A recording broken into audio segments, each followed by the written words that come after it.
Alice, and I am co-director of The Joyful. And I'm Sophie, and I'm the other director of The Joyful.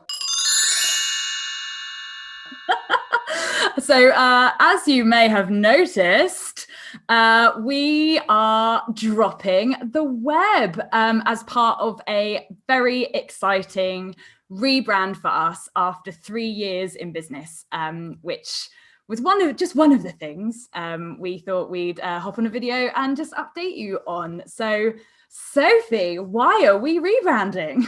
Well, so firstly, web is kind of Y2K. So we thought we would get rid of that, being the fresh, modern, digitalite millennials that we are. And the other reason is because we this year have really done a lot of reflection on what we stand for as business leaders and what we stand for as a business. And that is quite simply to bring more joy to business, more joy to marketing, more joy to branding, and to support businesses to make the world a better place. So we quite literally are the joyful. And as part of the rebrand, it's been a really interesting process. So first of all, we've been working with just the most incredible designer, Kirsty at Studio Kiko, who has just got like so incredibly just captured like as a company that takes so many companies through that branding process. It's been really amazing to do that in partnership with someone that gets us as well as Kirsty does. And you might have seen our new brand like creeping out on social media with these sort of really beautiful regal colors and these golden tones. And it's really like symbolized a growing up for us. And as part of the process, we've also been really interrogating what joyful means to us. And the definition that we've settled on is that joy is the vibrant quality of consciousness. And having spoken so much about conscious businesses, like it just feels so perfect because I didn't even know that was a definition of joy. And I think for me, like that is really like what we want to bring, like real like thoughtfulness and purposefulness and consciousness into everything that we do, because that really is the foundation of what it is to be joyful for us. Yeah, absolutely.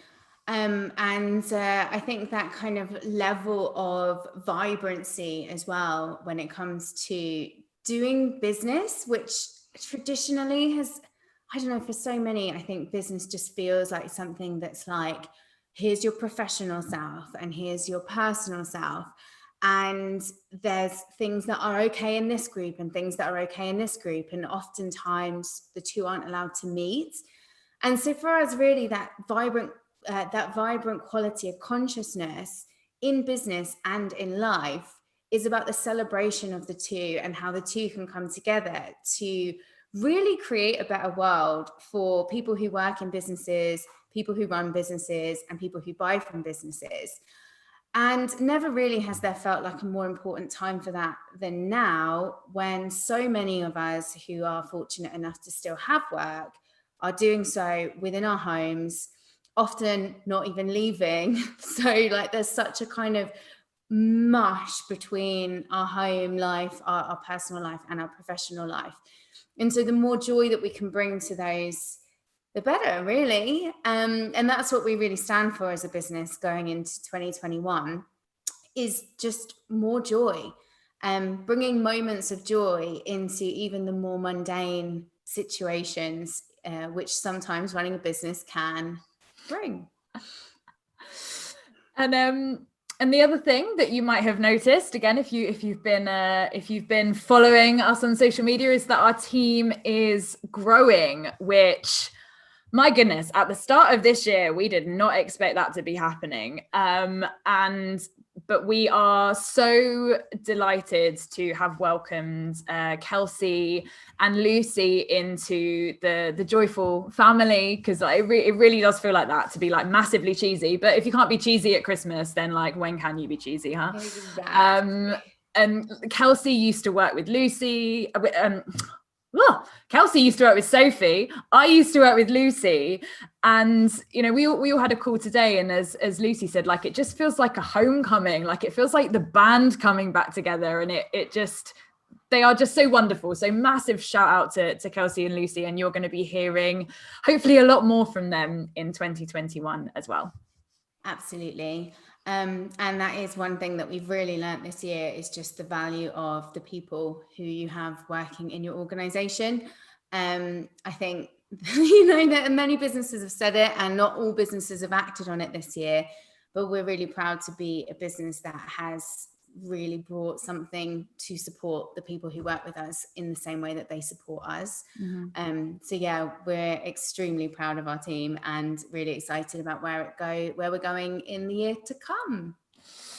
And I know, Sophie, we'd spoken about kind of personally reflecting on this year a little bit as well, kind of as business owners and as, you know, as humans going through a really, really difficult global time. So what would you say is what's the biggest sort of lesson you've learned this year? What's the most surprising thing to come out of this year for you?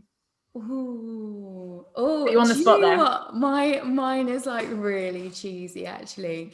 But my kind of biggest lesson this year is learning how to love, like learning how to like love fully with my whole heart, and to, you know, love through fear, love through, you know, judgment, love through just despair at times. Not just, you know, people who know me personally will know that I met somebody at the end of last year and moved in with them in Yorkshire this year.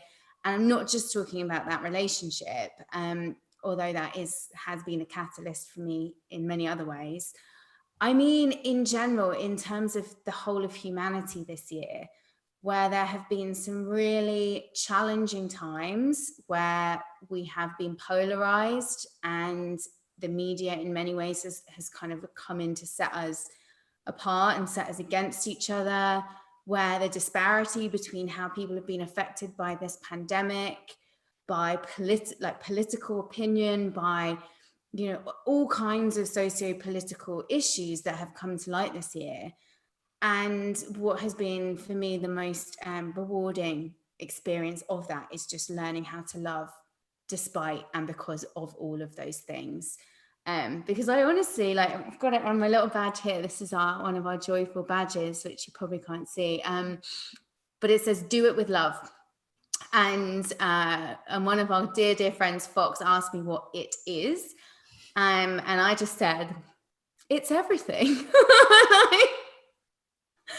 And it sounds really trite, but I just think that's the way that we grow businesses that have, you know, that are sustainable and that have a future, and the way that we grow the future of humanity. And that do it with love is like, it's not our tagline, but in my head I've kind of been calling it like our brand mantra.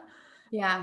As like, do it with love, like do it with compassion and care, like, and consideration and understanding and all of the things that you associate with love, and like whatever it is, whatever you're doing, you know, love for what you're doing, for others, for yourself, like it's all equally important. So yeah, I really love that. That can be the first part, like whatever you're doing, do it with love.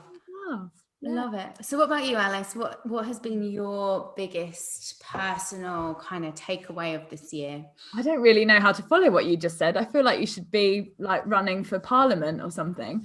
Benevolent dictator of the whole world. Coming soon. Coming to you. 2021. The joyful dictatorship is go. No. No, not on brand. Not on brand. Love. But we're doing it with love. We're taking over the world with love.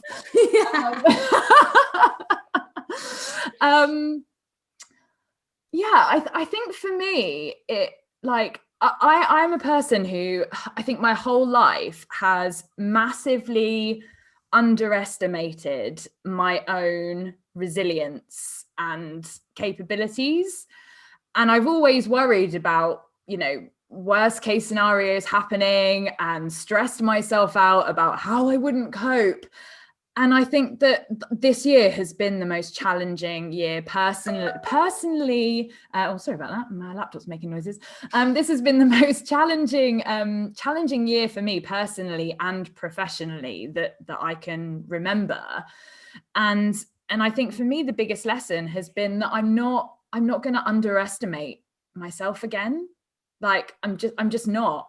Like I can, whatever the world has to throw at me, like I know I can do this now.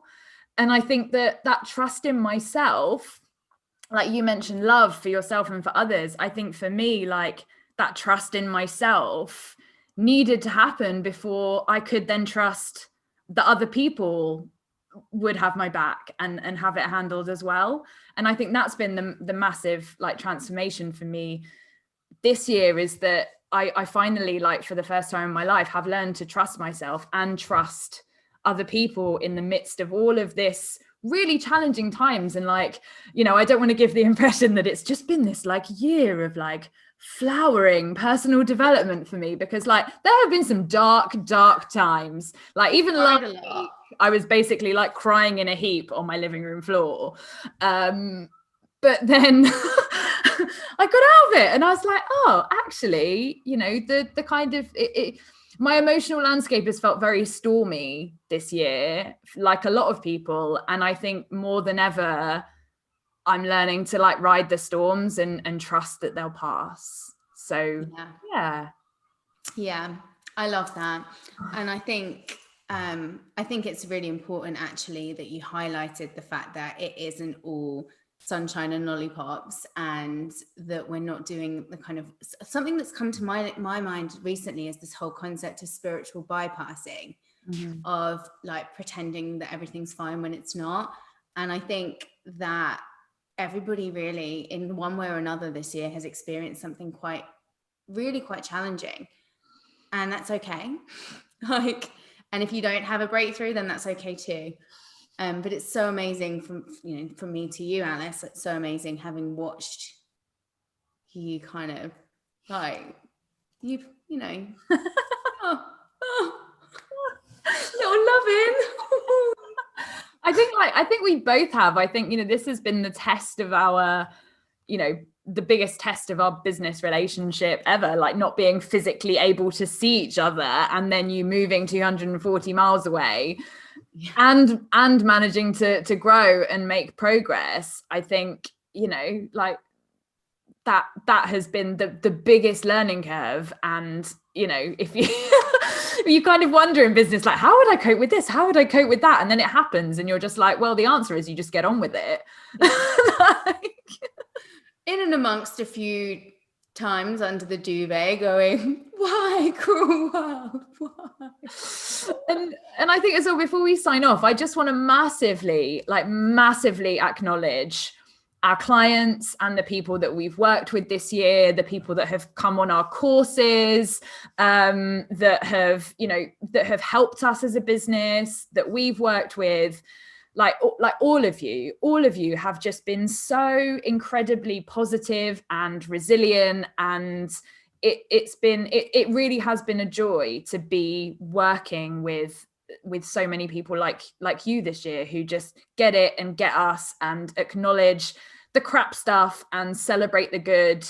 And there's been so many people who have achieved such brilliant things and started their own businesses and expanded their ventures and said goodbye to projects and companies and ventures that weren't serving them anymore to take a risk and start something new. And yes, there has been a lot of crap this year. I'm not going to sugarcoat it, but that again, like cheesy as hell, but I've got a Christmas tree behind me, whatever, it's Christmas time for cheese.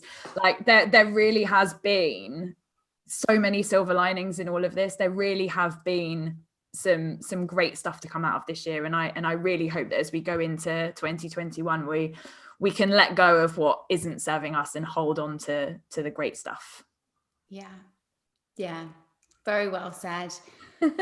So from everybody at The Joyful, thank you all so much for being our cheerleaders and our support, and for being there and believing in us over the last 3.5 years.